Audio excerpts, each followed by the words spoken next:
Welcome to Tanakh Tektak Melachim Bet Chapter 2. In today's chapter, there's a lot of drama. We have Elijah, the prophet, Eliyahu Navi, is about to die. But is he going to die? And can you really die if you're Eliyahu? Well, we're going to find out. Eliyahu and his very close student, Elisha, come from the Gilgal.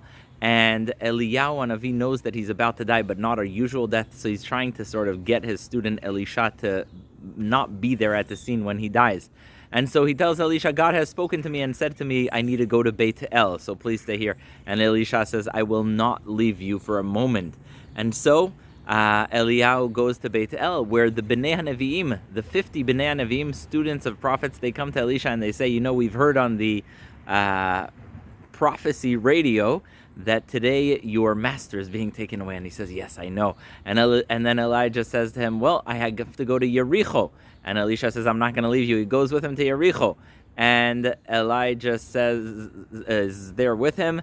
And the Bnei HaNevi'im, again, students of the prophets, come to Elisha in Yericho. And they say, did you know we heard on the prophecy radio that Eliyahu is going to die? And he says, yes, I know. So he doesn't leave him, and Eliyahu walks with him towards the Jordan River, where Eliyahu rolls up his robe, and he hits the water, and the water splits, and he comes with him across. And finally, Eliyahu realizes he can't get rid of him, and he says to him, tell me, do you have one request before I die?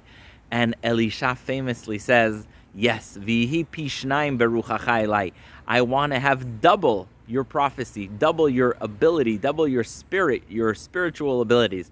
And Elijah tells him, yes, you'll have it if you are able to see me at my last moment. And indeed, Elisha clings to him, and suddenly there's a fire with a fire chariots and fire horses, and they come and they sweep Eliyahu bise'ara hashamayma. They sweep Eliyahu up to the heavens. There's no sign of his death, and there's no body there. And he looks around, and the Bnei HaNevi'im are catching up with the scene, and they tell Elisha, where is he? And he says he's disappeared, and they send search squads all over for 3 days, and they cannot find Eliyahu. So he was swept up to the heavens with fire chariots, fire horses up to the heavens. Very dramatic. Finally, Elisha goes to Yericho, where the people of Yericho say, look, we need your help. We have a great city here, but there's no water that we can drink. Everyone who drinks from the water dies. Elisha asks them to go to the source of the water, and he takes a bowl of salt, pours it there, and indeed the water is healed.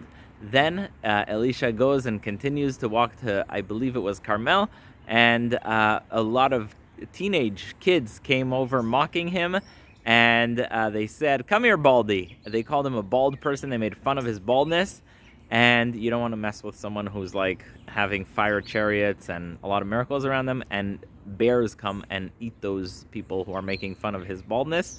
That is the end of chapter 2. A lot to unpack, and I'm sure you will.